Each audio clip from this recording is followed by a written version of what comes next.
Class में पढ़ चुके हैं, पढ़ा है आप लोगों ने। Same yes chapter sir. आप लोगों ने नाइन्थ क्लास में पढ़ा है, पीरियोडिक टेबल।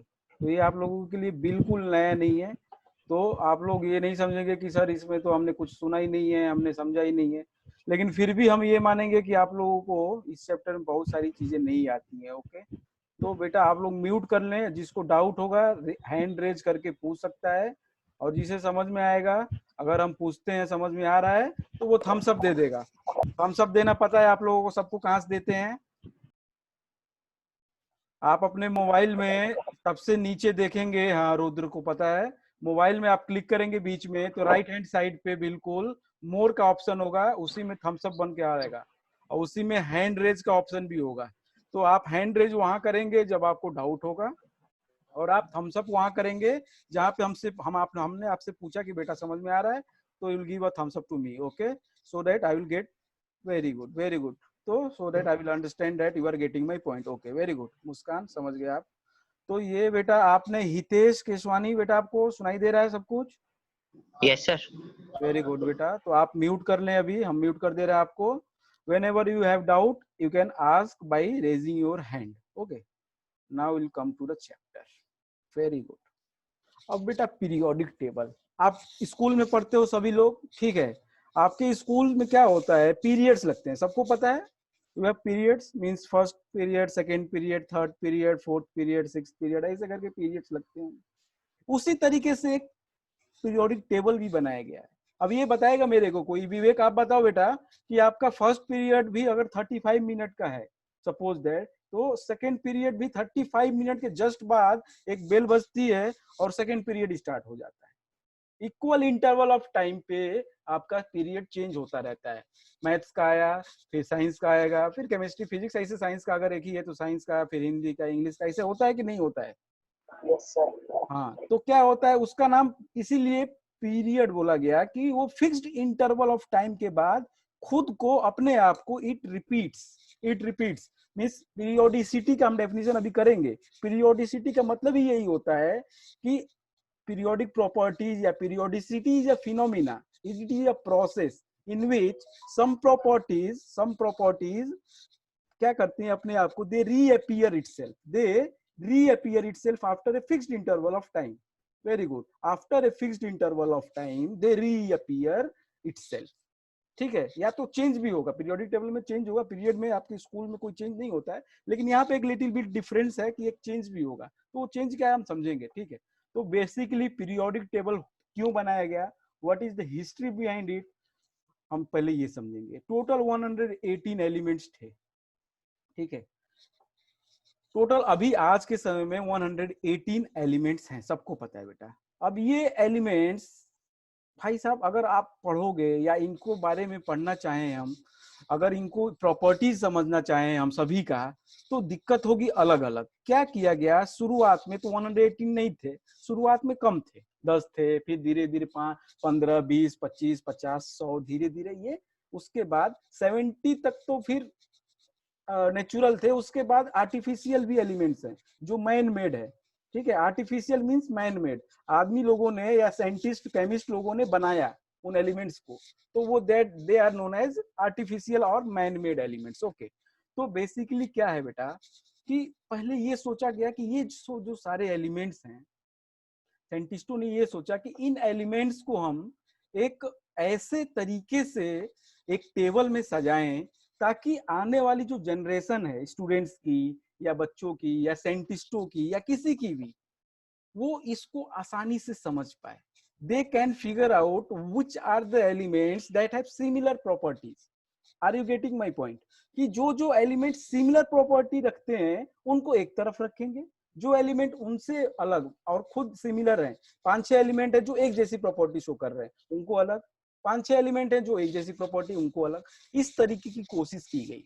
अब ये कोशिश बहुत सारी हुई, बहुत पहले से होती रही, ठीक है? Are you getting my points? तो एलिमेंट्स बेसिकली क्या होते हैं?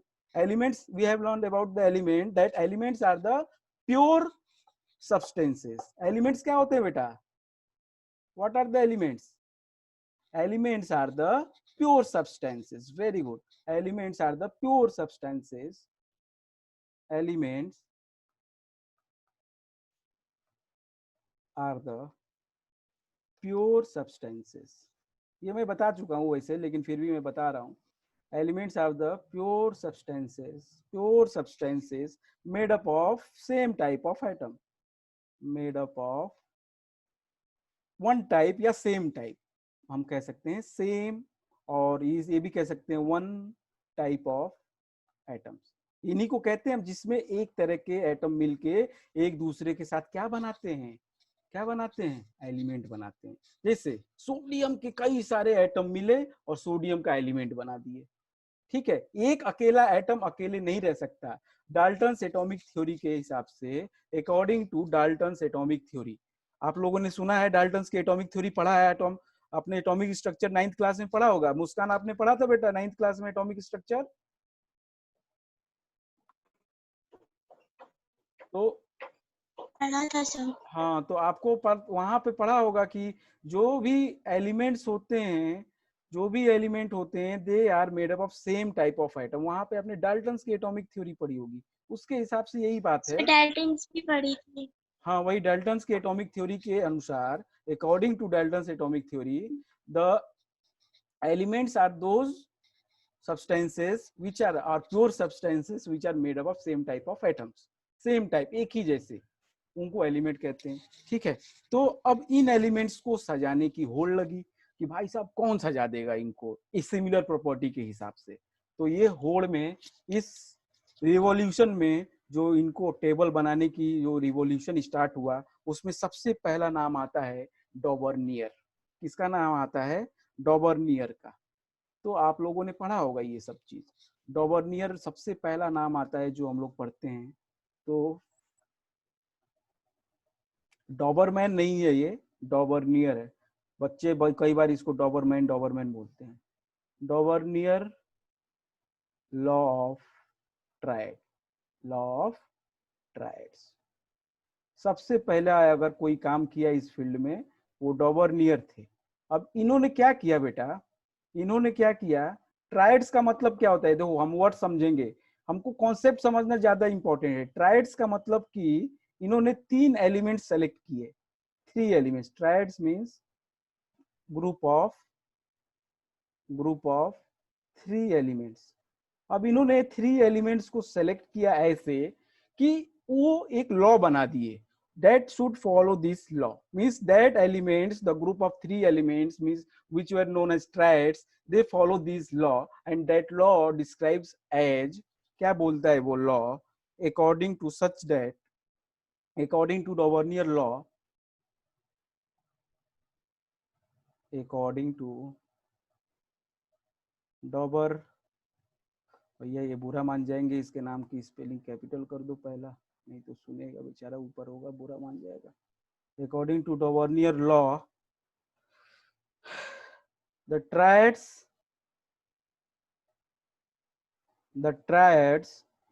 have similar properties,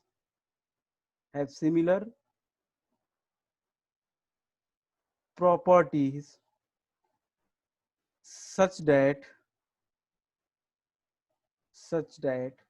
the atomic weight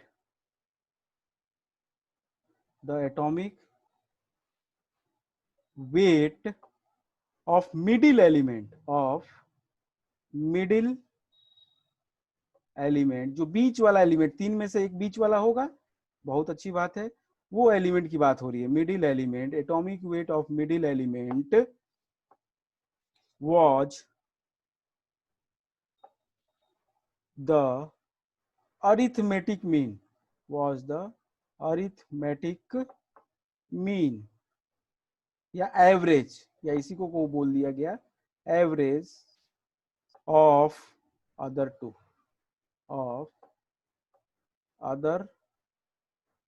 two elements. नहीं समझ में आया? ठीक है, नहीं समझ में आया कोई बात नहीं, हम समझाएंगे क्या कह रहा है। ये एलिमेंट्स को मैं इधर लिख देता हूँ।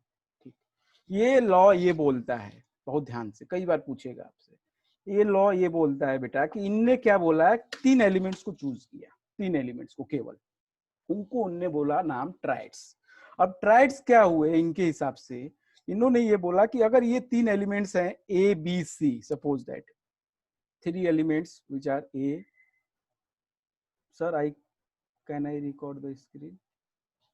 हाँ रिकॉर्ड कर सकते हो, वैसे आपको रिकॉर्डिंग मिलेगी बेटा, तो आप रिकॉर्ड अगर कर पाओ तो कर सकते हो, कोई दिक्कत नहीं। ए बी एंड सी, मान लीजिए ये 3 एलिमेंट्स, सपोज दैट हम बस मान रहे हैं ये 3 एलिमेंट्स हैं, इनके लॉ के हिसाब से ये जो बीच वाला एलिमेंट है बी, इसका जो एटॉमिक वेट होगा बेटा इनके लॉ के हिसाब से, एटॉमिक वेट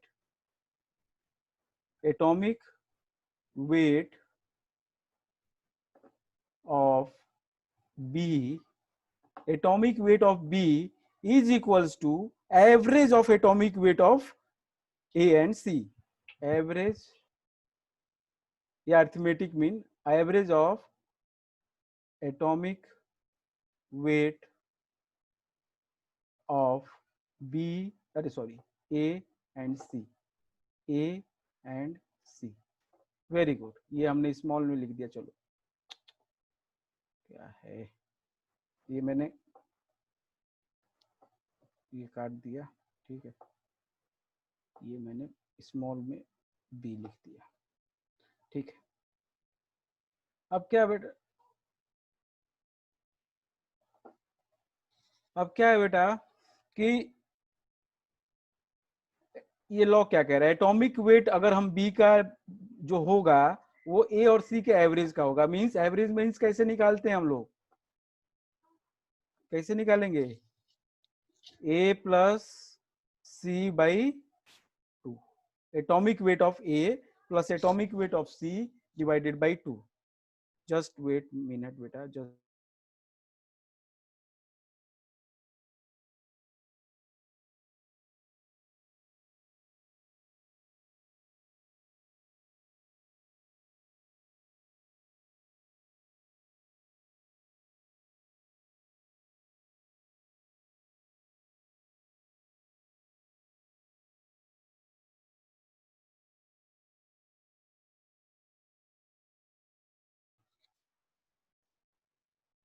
हाँ जी, तो atomic weight of A plus atomic weight of C divided by 2.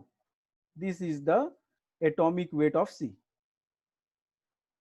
Atomic weight of C. C means, अरे sorry, B. Atomic weight of P. बस ये बोल दिया किसने, डॉवर्नियर ने। डॉवर्नियर ने ये बात बोल दी। अब भाई साहब एग्जाम्पल के लिए आप कहोगे कि सर एग्जाम्पल इसके, तो इसके एग्जाम्पल आप लोगों ने पढ़े हैं वैसे ये सब चीज बिल्कुल एग्जैक्टली एज टू एज आप पढ़े हैं अपने 9th क्लास में। तो मेरे को कोई बताएगा इसके एग्जाम्पल्स बेटा? Yes, sir. हाँ बताएगा कोई, बताओ। Sir, 40, 20, CA. नाम बताओ, एलिमेंट्स के नाम बताओ आप।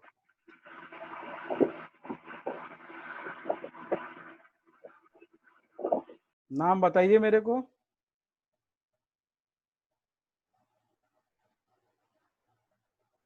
नाम बताएगा कोई बेटा मेरे को? मुस्कान आप बता सकते हो? जतिन? सर मैं बताऊं?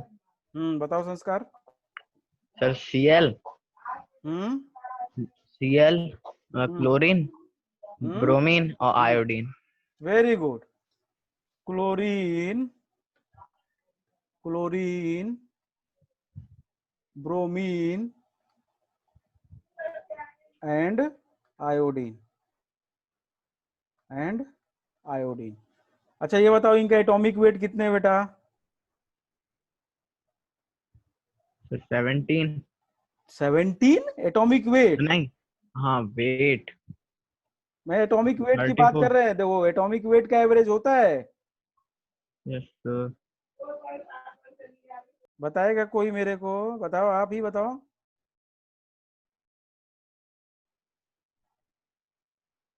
सर क्लोरीन का वेट 35। हाँ 35 यस है, सर। क्लोरीन का 35। हाँ सर 35.5। Yes, sir. 35.5. 35.5 है। that is 35.5। एंड ब्रोमीन का? ब्रोमीन का सर 79.90। 79.9। अच्छा, आयोडीन का आयोडीन का 126.9, वैसे 7 लिख लो आप, इसको 80 लिख सकते हो आप, इसको आप 80 लिख सकते हो, ठीक है, अप्रोक्सीमेटली 80 लिख सकते हो, you can write approximately 80। Okay, तो बेटा बात ध्यान से समझना है, ये चीज उसको नहीं पता थी। Are you getting my point? क्या चीज नहीं पता थी उसको? ये ब्रोमीन का नहीं पता था, ठीक है। उसने जस्ट इसका एवरेज निकाला और वो देखा गया कि ब्रोमीन के बराबर आ रहा है। तो देखो जरा एवरेज निकालो आप क्लोरीन का और ब्रोमीन आयोडीन का। You take out the average of, आप लोग अपने कॉपी पेन में जरा करो, क्लोरीन का और आयोडीन का 127 plus 35.5 divided by 2, 127 plus, just do it at your copy, on your copy, जल्दी करेंगे आप लोग। क्या है atomic weight of bromine is equals to atomic weight of chlorine Cl plus atomic weight of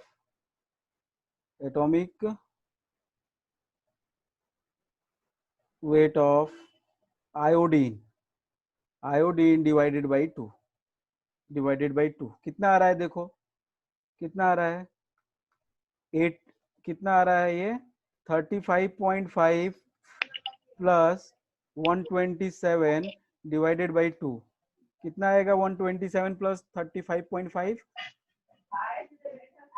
कोई बताएगा मेरे को जल्दी?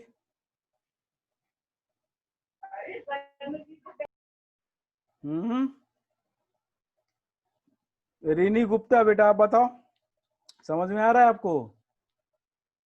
रीनी गुप्ता, आप बेटा अभी आए हो, आप बताओ।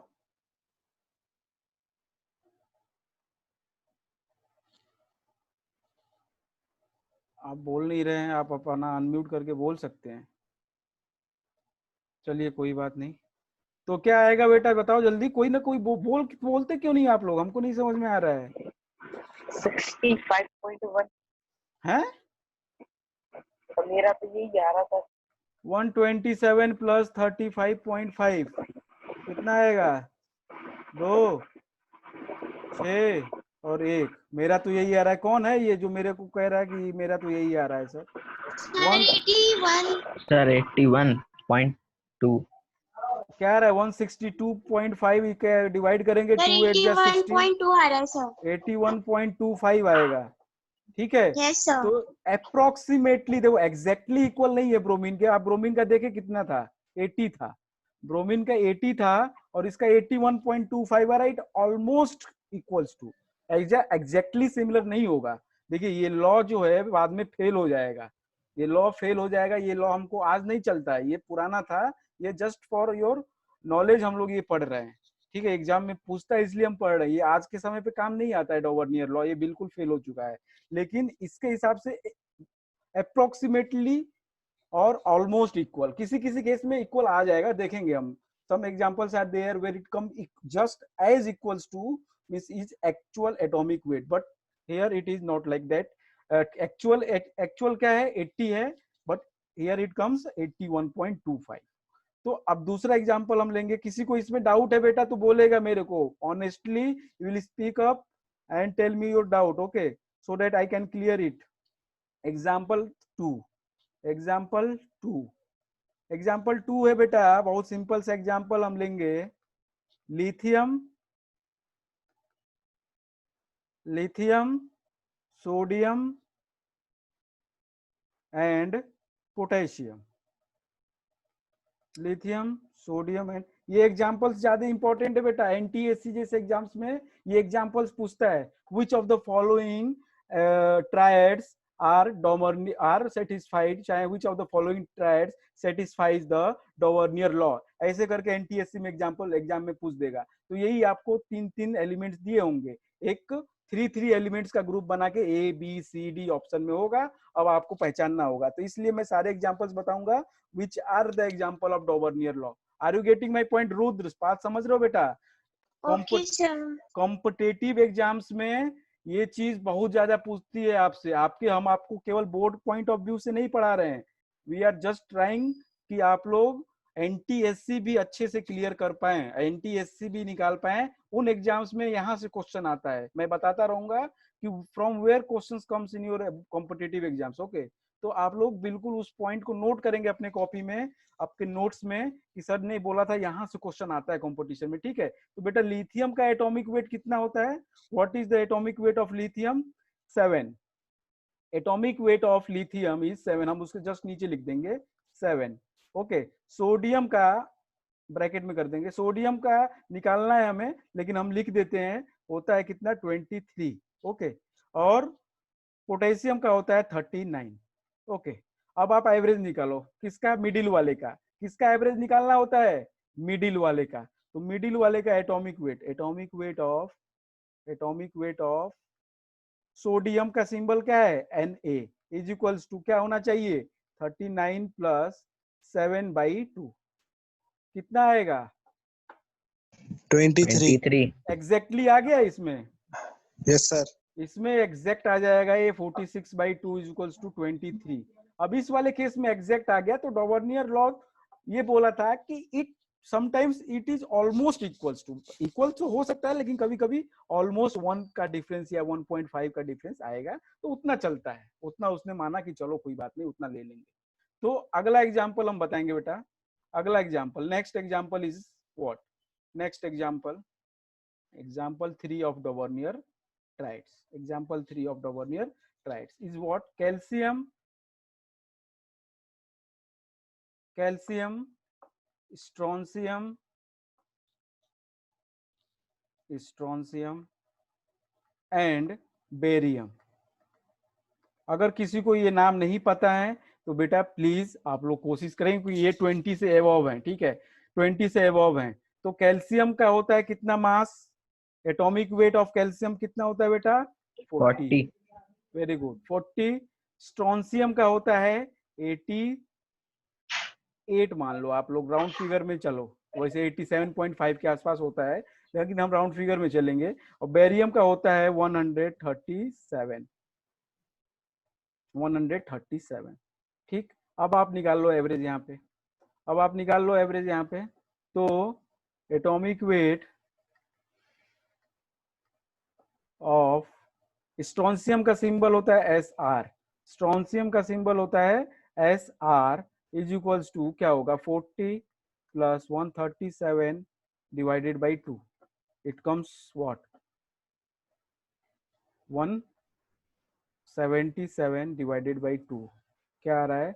2 8 जा 16 और 2 8 जा 16, 88.5।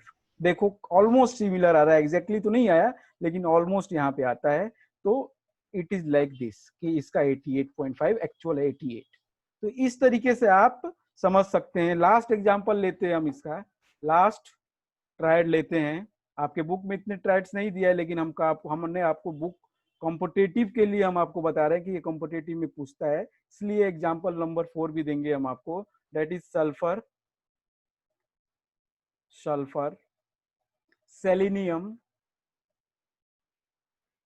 selenium and tellurium। What are the atomic weight?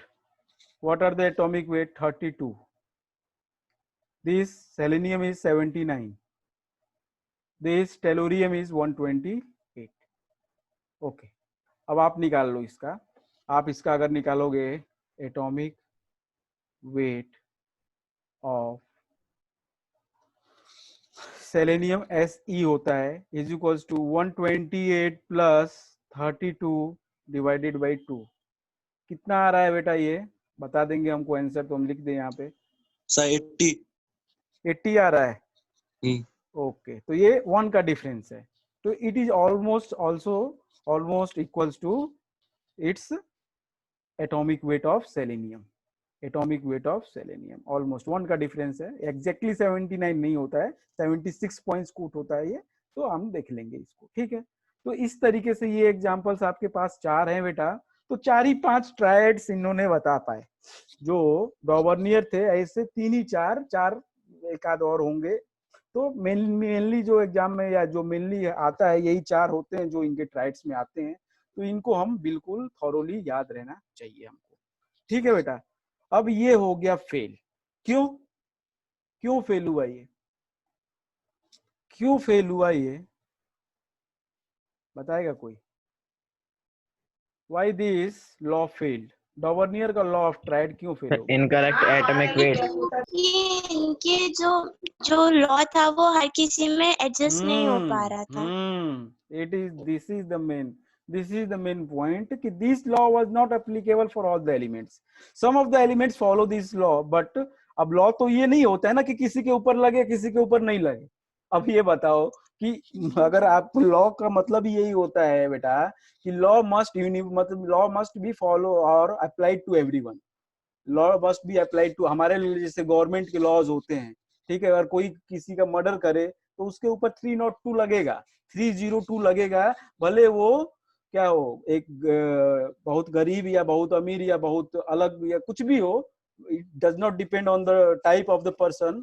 Actually law यही है कि it is equally applicable to all person. वैसे ही अगर लॉ साइंस में बनता है, जैसे न्यूटन लॉ बना, ठीक है, न्यूटन लॉ ऑफ मोशंस हैं, तीनों लॉ जो होते हैं हर चीज के ऊपर एप्लीकेबल होने चाहिए, तभी उसको लॉ कहते हैं। लॉ मीन्स नियम, कानून। ओके, तो लॉ मस्ट बी अप्लाइड या एप्लीकेबल टू एवरी एलिमेंट्स। तो ये सारे एलिमेंट्स तो फॉलो नहीं कर रहे थे, तो इसको बहुत दिन तक चला नहीं। अब ये हो गया फेल, ये हो गया फेल। तो भाई साहब डॉवर्नियर नाराज। अब डॉवर्नियर नाराज क्या कर लेंगे भाई साहब बताइए? अब आए कोई और कोशिश किया, इनको देख के भाई क्या, हाँ डॉवर्नियर ने काम किया यार, इनको अच्छा नाम मिला, चलो हम भी कुछ करते हैं। तो अगला बंदा आया जिसका नाम था क्या? न्यूलैंड। न्यूलैंड। वाह रे वाह। अगला बंदा जो आया वो न्यूलैंड। ये म्यूजिक का बहुत शौकीन आदमी था। काहे का? म्यूजिक का, म्यूजिक लवर था ये न्यूलैंड। भाई साहब ये म्यूजिक लवर था, इसको म्यूजिक से बहुत ही प्यार था। ठीक है। अब इसने सोचा कि हम ऐसा कुछ करें कि जो सुर होते हैं ना, जो ताल सारे गा मा पा, उस तरीके से अरेंज कर दे एलिमेंट्स को जिनकी प्रॉपर्टी सिमिलर है। ठीक है, इनका लॉ हम पहले लिख लेते हैं फिर समझेंगे। न्यूलैंड लॉ ऑफ ऑक्टेव कहा जाता है। Newland law of Octave.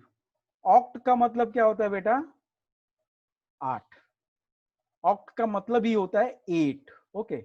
Octopus जो होता है एक एनिमल, पक्षी, उसके कितने पैर होते हैं? 8।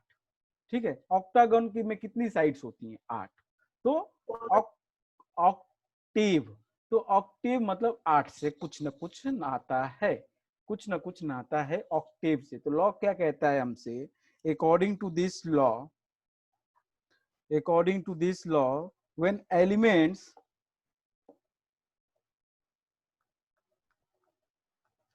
according to this law,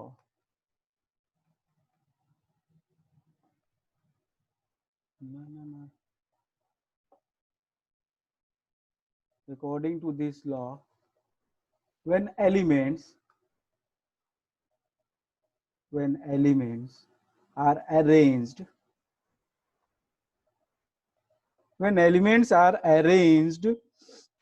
in increasing order,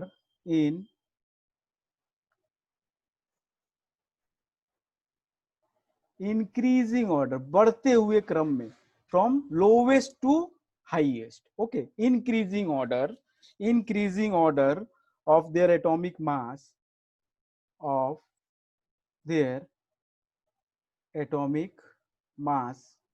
या वेट, एटॉमिक मास या कह लो या वेट। केमिस्ट्री में मास और वेट में कुछ खास डिफरेंस होता नहीं है, तो we usually switch this terms. Okay, sometimes हम उसको atomic mass, sometimes we call it atomic weight. तो बिल्कुल कंफ्यूज नहीं होना, एटॉमिक मास या एटॉमिक वेट बिल्कुल सेम चीज है। ठीक है। तो क्या कहता है, जब हम सारे एलिमेंट्स को क्या कर दें, इंक्रीजिंग एटॉमिक मास में लगा दें या एटॉमिक वेट में लगा दें तो क्या होगा, every eighth element, every eighth, EIGH, यार स्पेलिंग गड़बड़ हो जाती है हमसे बार बार, बताइए ना, GHTH सही है क्या? ये एट्थ स्पेलिंग सही है क्या? सही लग रही है हमको तो। ठीक है यार, तुम लोग भाई हमसे रिस्पॉन्स नहीं करते हो, बहुत बात नहीं करते हमसे। विवेक कौन नहीं है? कृष्णा नहीं है, राजपूत, जतिन संस्कार, यही तो गड़बड़ है ना। चलो कोई बात। According to this law, when elements are arranged in increasing order of their atomic mass or weight, every eighth element, every eighth element beginning from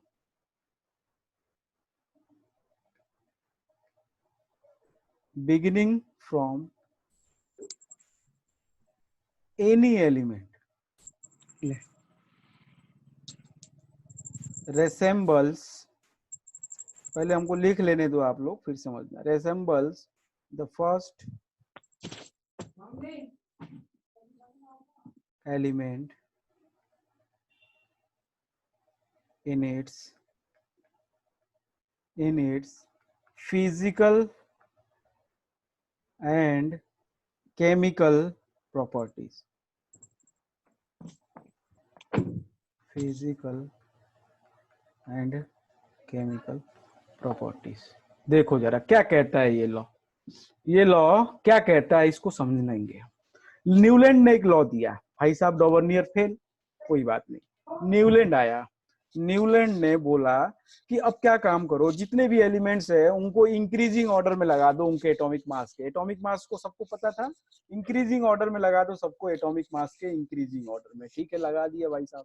अब बोला गया, इन्होंने ये बोला कि कहीं से भी काउंट करो, आप कहीं से भी काउंट करो। जैसे मैं एग्जांपल देता हूँ, फॉर एग्जांपल इनने म्यूजिक का एग्जांपल लेके बोला था, तो इन्होंने बोला कि ऐसे है, देखो, सा रे गा मा पा धा, सा रे गा मा पा धा नी, ये सबको पता है, 7 सुर।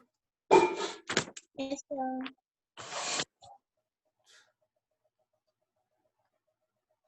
कृष्णा आप इतना लेट क्यों आते हो बेटा क्लास में?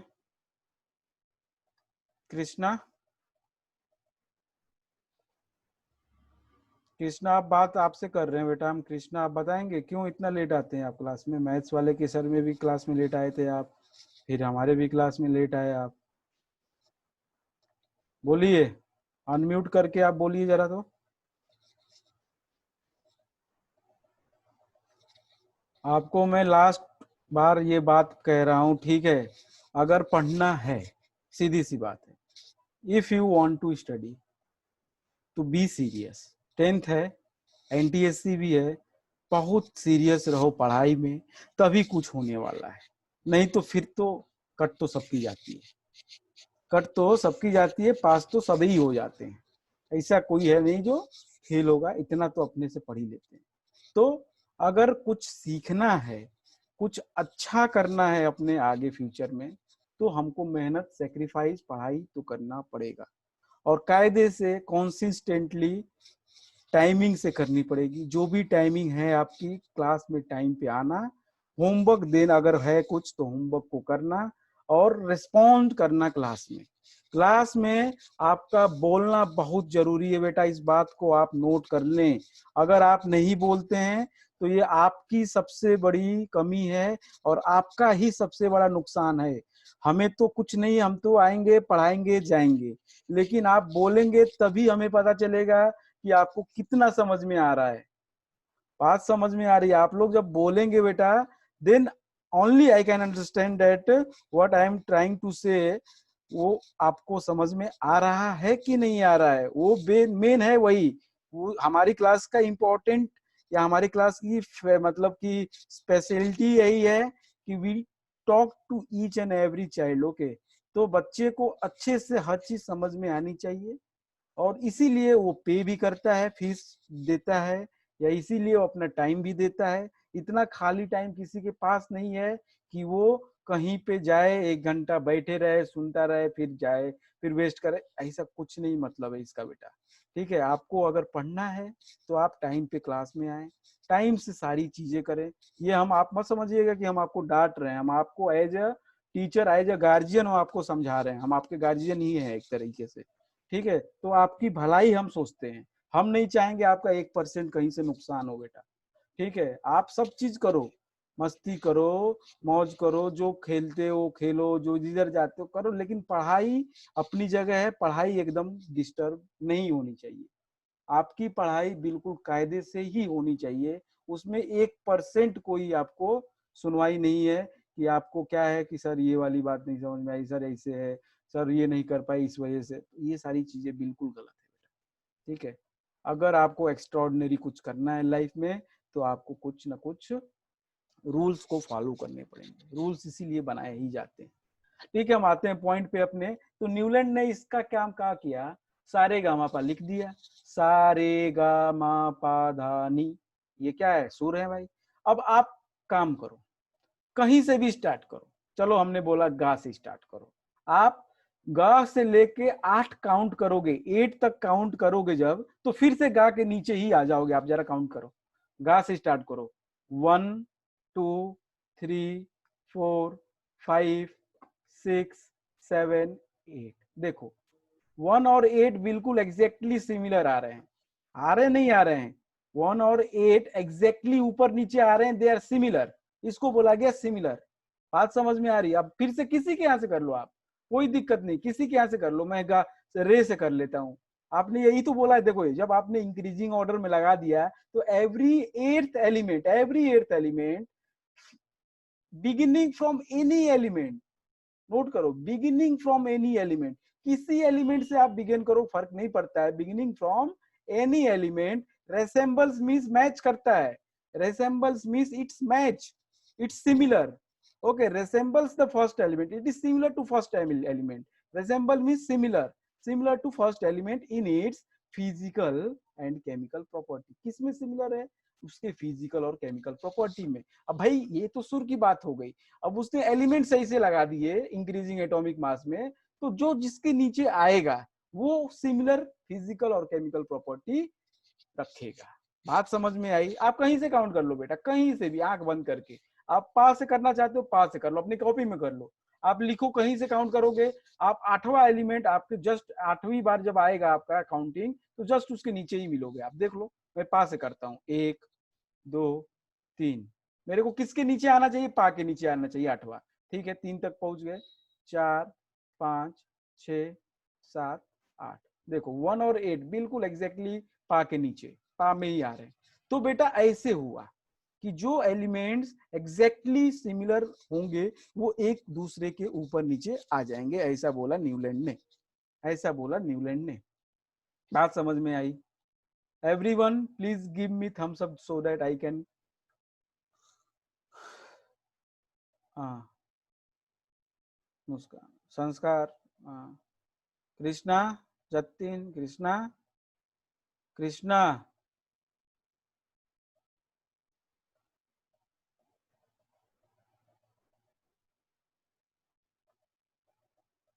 चलो ठीक है बेटा, कोई बात नहीं। तो ये से क्या है, हमने एलिमेंट्स को लगाए और ऐसे ऐसे हमने काउंट किया, तो हमने देखा हर 8वां एलिमेंट कहीं से काउंट करो वो एग्जैक्टली सिमिलर प्रॉपर्टी की फिजिकल और केमिकल सिमिलर प्रॉपर्टीज पाएगा। मतलब फिजिकल प्रॉपर्टी क्या होती है आपको पता है, वो हम देख लेंगे, नहीं पता है तो हम अलग से बताएंगे आपको कि फिजिकल प्रॉपर्टीज कौन होती है, केमिकल प्रॉपर्टीज कौन सी होती है। तो ये चीज उनने की, ये चीज उनने की। तो अब इनने क्या किया अलग, ये भी इनका काम नहीं किया, इनका ये काम किया अप टू 20। इनका फेल्योर क्यों हुआ, फेल्योर ऑफ, हम समझ लेंगे कि फेल्योर किस में हुआ, फेल्योर ऑफ न्यूलैंड, क्यों फेल हो गया ये, फेल्योर ऑफ न्यूलैंड, ये आप सबने पढ़ा होगा, डीमेरिट कहते हैं, फेल्योर या डीमेरिट्स या डिसएडवांटेज, ठीक है। Newland law of octave, Newland का लॉ फेल क्यों हुआ? क्योंकि इनने दिस लॉ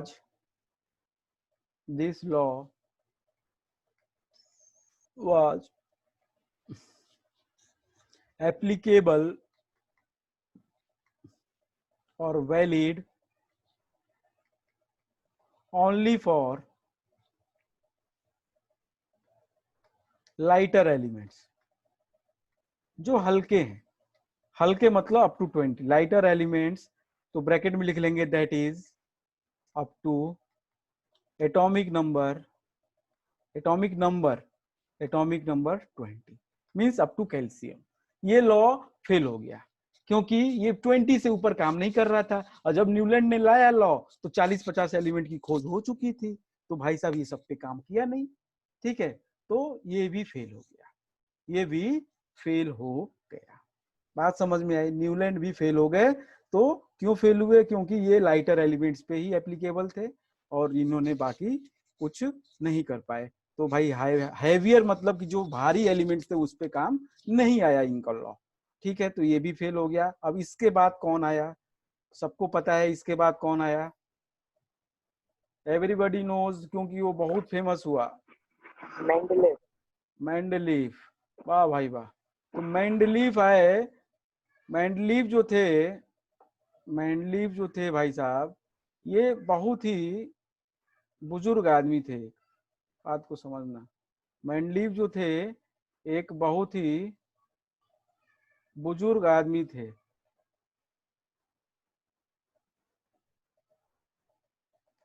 मेंडलीफ जो थे बेटा,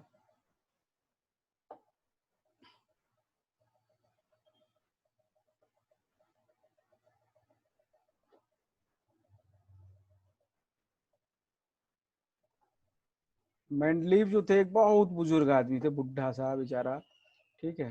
तो उन्होंने बोला, उन्होंने आगे का काम बताया, उनके टेबल तक, जब तक वो अपने टेबल बनाने आए, ठीक है, वहां तक टोटल 63 एलिमेंट्स की खोज हो चुकी थी अभी तक, जब वो मेंडलीफ ने अपना टेबल बनाया, ठीक है। मेंडलीफ का टेबल अपने काम का नहीं है, वो अगर कंपटीशन में आता तो हम आपको बता देते, उसमें कमियां जो है वो काम की हैं और उसके फायदे जो हैं वो काम के हैं, लेकिन उसके कुछ चीजें हैं जो काम की नहीं है, जैसे टेबल में पूरा टेबल को समझना वो उतना काम का नहीं है। अगर आप लोग चाहोगे तो हम वो भी बता देंगे। तो सबसे अब तीसरा देखते हैं हम, तीसरी कोशिश जो हुई, थर्ड वन, तो मेंडलीफ, दिमित्री नाम था इनका, दिमित्री मेंडलीफ,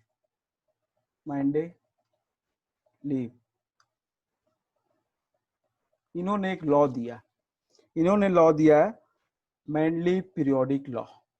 कौन सा law? Mendeleev periodic law, Mendeleev periodic law, ठीक है। इनके लॉ के हिसाब से क्या है, according to Mendeleev periodic law क्या है कि इन्होंने भी वही बोला जो बात उन्होंने बोली थी न्यूलैंड ने, उसने भी यही बात बोली, थोड़ा सा बस अंतर आगे किया, देखेंगे क्या। कुछ गलतियां जो न्यूलैंड ने की थी वो गलतियां इन्होंने सुधार ली, और बोला इन्होंने कि the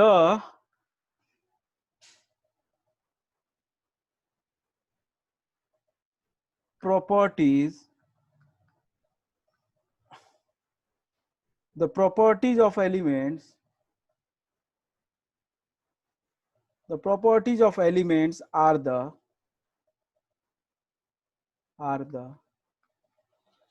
periodic function, are the periodic function of their atomic masses या एटॉमिक वेट। ये बोल दिया इनने। बात को समझना, इनका लॉ जो है बार बार पूछा जाता है एग्जाम में कि मेंडलीफ पीरियोडिक लॉ क्या है। कि इनने भी क्या किया, when the elements are arranged, इन्होंने भी अरेंज किया according to increasing order of atomic mass, इनने भी उसी तरीके से अरेंज किया और बोला कि जो भी प्रॉपर्टीज है, फिजिकल प्रॉपर्टीज का मतलब है कि फिजिकल एंड केमिकल, प्रॉपर्टीज का मतलब है कि फिजिकल और केमिकल प्रॉपर्टी, दो properties of elements are the periodic function, क्या होते हैं उनके periodic function of their atomic mass, of their atomic mass.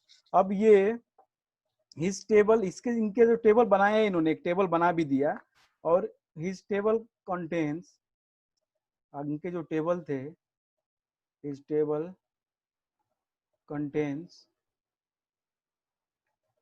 63 elements, total इनके पास उस समय पे 63 एलिमेंट्स की खोज हुई थी, तो इनने 63 एलिमेंट्स को क्या किया, एक ऐसे तरीके से सजाया, बात को समझना, एक ऐसे तरीके से सजाया कि उसमें उन्होंने क्या की, सीधी सीधी लाइनें ली, देखो मैं एक आइडिया दूंगा, सीधी सीधे लाइनें ली ऐसे, these are the straight line vertical lines, these are straight vertical lines, these are straight vertical lines, okay, और उसको उन्होंने नाम दे दिया ग्रुप, उसको उन्होंने नाम बोल दिया क्या, ग्रुप। ये स्ट्रेट वर्टिकल लाइंस इनने दे दी और बोला इनको क्या, ग्रुप।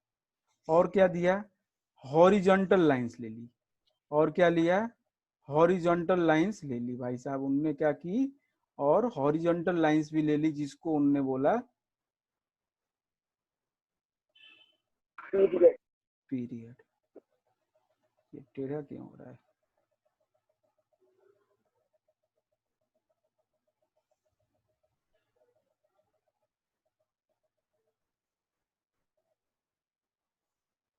ऐसे, बात को समझना, एक बार समझ गए ना बहुत मजा आने वाला है, एक बार समझ गए तो बहुत मजा आने वाला है। देखो जरा, इनने ये बोला कि ये जो हॉरिजॉन्टल लाइंस हैं, ये वाली चीज, ये जो हॉरिजॉन्टल कह रहे, ये वर्टिकल जो लाइन है, ये जो लाइन है पूरी रो, एक कॉलम कहते हैं इसको, क्या कहते हैं हम इसको, एक कॉलम। ऐसे आप क्या है, आपके रूम में, आपके घर में टाइल्स लगी होंगी अगर, तो आप ऐसे अपने रूम को डिवाइड कर सकते हैं, ऐसे स्क्वायर छोटी छोटी टाइल्स लगी रहती है। अब ये जो सीधी लाइन होती है बेटा, ये जो स्ट्रेट खड़ी लाइन, खड़ी मतलब vertical lines, these are vertical lines, ये जो हैं इसको हम बोल देते हैं ग्रुप, इसको ग्रुप, इसको ग्रुप, ये भी हमारा ग्रुप है। तो जो भी इनकी वर्टिकल लाइन थी उसको उन्होंने बोल दिया ग्रुप, बात को समझिएगा, वर्टिकल लाइन को या कॉलम को ग्रुप बोल दिया गया। और जो भी हॉरिजॉन्टल लाइंस थी इनकी, जो भी ये हॉरिजॉन्टल लाइंस थी, इनको इन्होंने बोल दिया ऐसे पीरियड, ये पीरियड 1 चाहे ये पीरियड 2, ऐसे करके बोल दिया, ये हमारी हॉरिजॉन्टल वाली पीरियड। तो इन्होंने बोल दिया vertical, vertical columns, vertical columns को उन्होंने बोल दिया ग्रुप, एंड हॉरिजॉन्टल, हॉरिजॉन्टल रो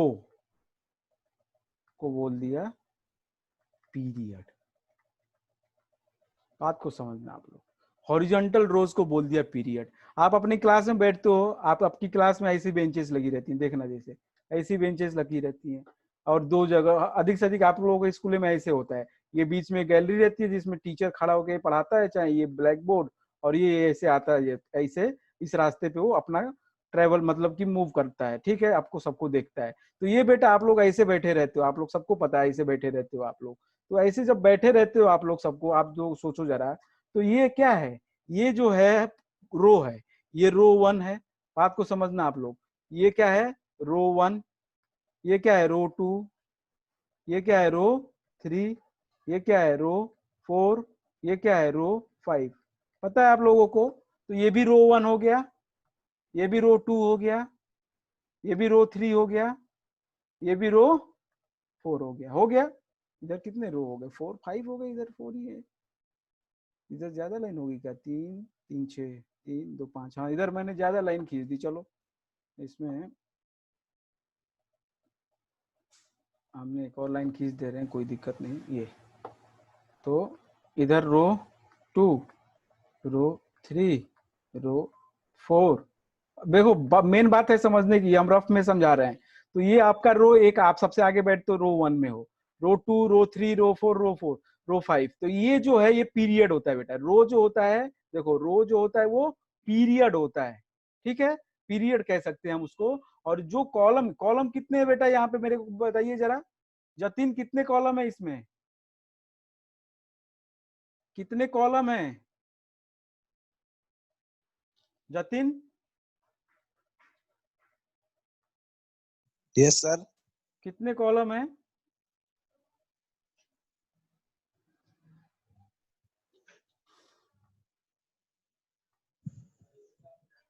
कितने कॉलम है यहाँ पे?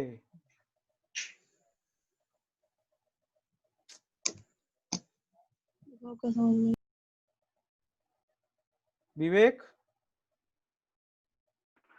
Yes sir. कितने कॉलम है बेटा?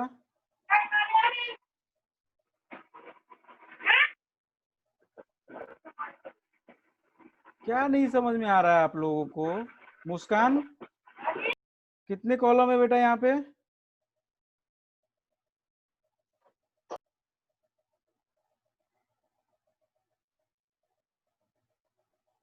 मुस्कान हाँ, कितने कॉलम है बेटा?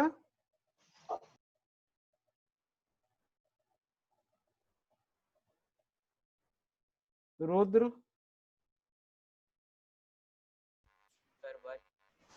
1 है। कैसे 1 है बेटा? ये वाला नहीं कह रहे, टीचर के मूवमेंट वाला कोई, जो आपकी बात हो रही है, जो आप बैठे हैं हम उसकी बात कर रहे हैं, टीचर की मूवमेंट की बात ही नहीं कर रहे हैं हम। टीचर केवल देखेगा उसके हिसाब से कितने हैं। आप ऑब्जर्वर हो, टीचर ऑब्जर्वर है, टीचर केवल मूव कर रहा है। ये आपका कॉलम 1 है। आप क्या आप लोग समझ रहे हो? क्लास बिल्कुल हमें नहीं लग रही है आपको समझ में आ रही है, आप लोग बोलते भी नहीं हो। ये कॉलम 1 है, देखो ये पूरा ऊपर से नीचे तक एक कॉलम है। ये हमारा कॉलम 2 है, ये हमारा कॉलम 2 है जो पूरा ऊपर से नीचे तक। बताओ जरा क्या है जतिन, इसमें क्या नहीं समझने वाली बात है, जरा बताइए मेरे को। सर आ गई। अब रुद्र 10 बोल दिए आप, 5 और 5 10, 10 कॉलम हो गई।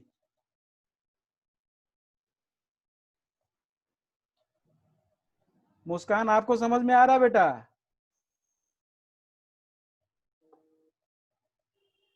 अरे यार बोलो आप लोग, ऐसे तो हमको बहुत टेंशन हो जाएगी। ये अगर छोटी सी पॉइंट नहीं समझ में आ रही है, ये एक कॉलम है और ये एक कॉलम है, बात समझ में आ नहीं रही है। और ये रो थे, ये जो थे ये रो थे, और ये जो स्ट्रेट हैं खड़ी वाले, ये हमारे कॉलम है। आपकी क्लास में सीधी 2 रो होती हैं, 2 कॉलम होती हैं, उसमें कई सारे रो होते हैं, उसमें बच्चे आगे पीछे बैठते हैं। बताओ जरा विवेक, यस सर। समझ में आ रही है बेटा? Yes sir. तो इस तरीके से रो और कॉलम हमको देखने हैं। आप लोग, हमको नहीं समझ में आ रहा क्या डिपिक्ट कर रहे हो हमारी बात को, किस तरीके से समझ रहे हो? बिल्कुल। आप मुस्कान, आप मेरे को म्यूट उसमें करके बोल सकते हो बेटा, चैट में करके, चैट में करके आप मेरे को बताओ क्या दिक्कत है, what is the thing you are not getting. Krishna, if you are not getting anything you can ask.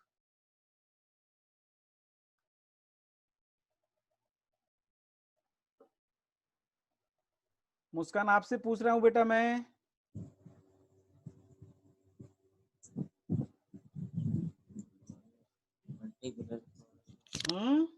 Krishna yes sir.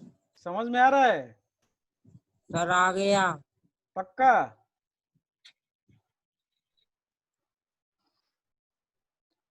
मुस्कान बेटा आर यू देयर?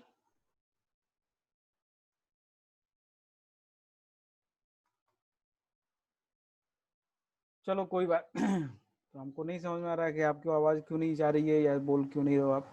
चलो कोई बात नहीं। तो ये एक रो कॉलम है, ये एक कॉलम है, एंड दीज आर द रोज। तो टोटल कितने यहाँ पे ग्रुप हैं? अगर मैं पूछूं ग्रुप कितने हैं तो क्या बोलोगे मेरे को?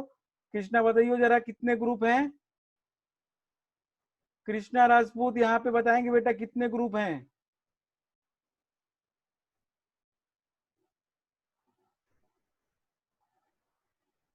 कृष्णा आप बताएंगे बेटा कितने ग्रुप हैं यहाँ पे, अगर समझ में आ गया है तो?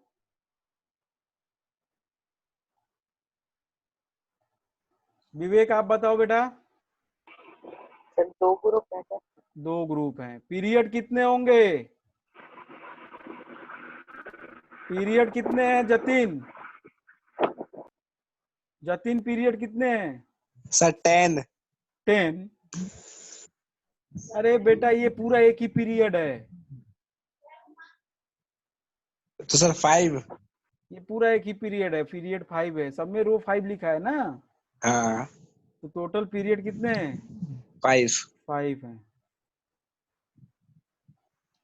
तो इस तरीके से आप ग्रुप और पीरियड बता सकते हैं। आप लोगों को समझने के लिए बहुत अच्छे से हम ऐसे बता रहे हैं ताकि आप लोग एकदम चीजें बैठ जाए दिमाग में।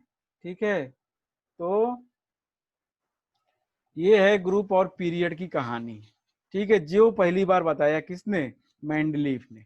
तो मेंडलीफ ने पहली बार ऐसा कुछ ग्रुप और पीरियड का नाम बताया। उसके बाद इसके ऊपर मच गई होड़ कि भाई साहब मेंडलीफ ने तो यार बहुत कुछ चीज बता दी। अब उसने कैसे अपने एलिमेंट्स को अरेंज किया, क्या दिक्कतें आई, किस तरीके से ये फेल्योर आया उसके टेबल में, वो उसका लॉ जो कैसे फेल हुआ, उसके बाद कैसे नया आया मॉडर्न पीरियोडिक टेबल या मॉडर्न पीरियोडिक लॉ, जो चीज हमें पढ़नी है अपने इस 10th क्लास के चैप्टर में। ठीक है, और हमको जो आज के समय पे भी जो भी हम पढ़ते हैं वो बिल्कुल हमारे सामने जो पीरियोडिक टेबल आप अगर गूगल पे या कहीं पे भी आप दुकान पे खरीदोगे, आपके स्कूल में भी होगा, तो वो सब मॉडर्न पीरियोडिक टेबल है, या उसी को हम long form of periodic table या extended form of periodic table कहते हैं। उसी पीरियोडिक टेबल को आप सब देख के सारे एलिमेंट्स, बेटा ये एक चैप्टर बहुत ही इंपॉर्टेंट है, इस बात को ध्यान देना आप लोग, ये चैप्टर बहुत वेटेज रखता है एग्जाम के लिए। तो ये चैप्टर बहुत इंपॉर्टेंट है, बहुत इजी है। एक बार इसमें घुस गया ना माथे में, दिमाग में, तो उसके बाद कोई निकाल नहीं पाएगा आपके दिमाग से इस चीज को। ठीक है, कितनी भी कोशिश कर लोगे भूल ही नहीं पाओगे आप। तो इस बात को ध्यान रखो कि समझने की कोशिश करो। जो आज चीजें हमने बताई एग्जैक्टली एज टू एज आप नोट्स बनाएंगे और मेरे को व्हाट्सएप पे भेजेंगे कल की क्लास हो जाने के बाद। कल की और आज के नोट्स मेरे को चाहिए संडे को, तो मेरे को संडे को सबके नोट्स चाहिए विथ, क्या करोगे आप उसको लिखोगे, कॉपी में एक कॉपी बनाओगे डेडिकेटेड केमिस्ट्री की, उसमें लिखोगे और उससे फोटो क्लिक करके कैम स्कैनर से स्कैन करके और आप उसको मेरे को पर्सनल व्हाट्सएप नंबर पे भेजोगे। बात समझ में आ रही है सबको? तो यस वो सर। चीज मेरे को चाहिए ऑन संडे। ओके, आप लोग रेगुलरली इस पे काम करोगे, बीच बीच में हम आपसे पूछते भी रहेंगे, टेस्ट होगा आपका, तो कुछ दिन आप बस थोड़ा सा वो कर लो। अब आपकी क्लासेस मंडे से आपकी क्लासेस एप्लीकेशन पे ही होंगी, आपको व्हाट्सएप पे कुछ नहीं आएगा। और मेरा नंबर है ये, आप लोग मेरा नंबर लिख सकते हैं, you can contact me any time, और मेरे को फोन कर सकते हैं 8819053895। This is my cell number. ठीक है, आप लोग इस पे फोन कर सकते हैं, इसी पे आप व्हाट्सएप पे भेज देंगे कि सर ये मेरा होमवर्क है। You right your name, okay, file का नाम अपने नाम से लिखें केमिस्ट्री होमवर्क, और उसको स्कैन करके मेरे को भेजें। आप लोग को बेटा मेहनत करनी पड़ेगी, इस बात को आप लोग मान लीजिए, उस चीज से आपको भाग नहीं सकते, वो आपको करना ही पड़ेगा। Okay then, thank you everyone. आज की क्लास अब हम यहीं पे बंद करते हैं। ओके बेटा, ओके, गुड बाय।